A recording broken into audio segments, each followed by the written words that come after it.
Thibault, la séance a duré un peu moins de 2 heures, plutôt court. Qu'est-ce qui a été abordé?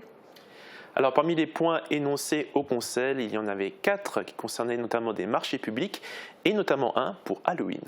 Ouais, je devine donc qu'il a été question des couloirs de l'effroi. Tout à fait, oui, la ville de Bitche souhaite être plus ambitieuse sur cet événement. Cette année, elle a décidé de diminuer la part de bénévoles et de plus professionnaliser ce rendez-vous qui a construit petit à petit sa notoriété. Alors, professionnalisation des couloirs de l'effroi, concrètement, ça veut dire quoi? Elle souhaite garantir l'attractivité de l'événement à long terme. Le but est d'augmenter la qualité du spectacle. Une consultation a été lancée le 22 septembre et s'est terminée le 9 octobre. Parmi les 10 sociétés, une seule offre a été réceptionnée dans les délais impartis. Il s'agit d'Halloween Veranstaltung de Griesheim. Le montant est à hauteur de 109 000 €. Et de quoi va s'occuper cette société alors? Alors de l'animation, des décors, de leur montage et de leur démontage. Il y aura 5 jours d'animation au lieu de 4 donnés l'année dernière.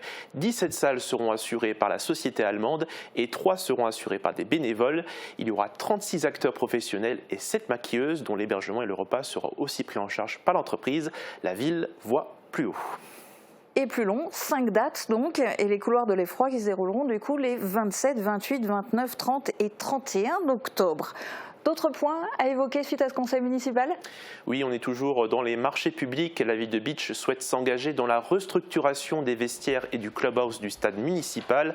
Leur état et leur ancienneté nécessitent des travaux.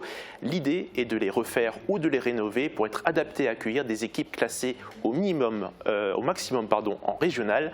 Le budget estimatif des travaux au stade de la programmation est de 700 000 € hors taxe. L'attribution du marché a été donnée au groupement Link Office et Verdi Grand Est pour un montant de 71 500 € hors taxe. François Huvert et Francis Vogt ont réagi. Le vote est passé, mais avec 6 voix contre et 1 abstention.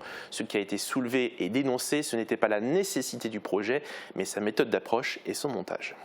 Autre point, il a aussi été question de déneigement. Oui, avec le point sur l'attribution de déneigement et de salage des voies et places communales pour la période de 2023 à 2026, c'est la société Greybill qui a remis une offre.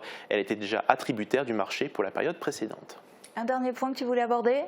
Oui, le conseil municipal a voté également une contribution au FACECO. Il s'agit du Fonds d'action extérieure des collectivités territoriales. Cela donne la possibilité d'agir pour répondre aux crises humanitaires dans le monde. Et dans ce cas précis, il s'agit de l'Afrique du Nord, avec les récents événements qui se sont déroulés au Maroc et en Libye. Une contribution de 1 500 € sera donc versée pour soutenir la population touchée. Le FACECO est l'un des outils déployés par un centre de crise géré par le ministère de l'Europe et des Affaires étrangères. Merci Thibault pour cette synthèse et puis on te retrouve demain sur ce plateau pour nous résumer cette fois le conseil de la CCPB qui a lieu ce soir.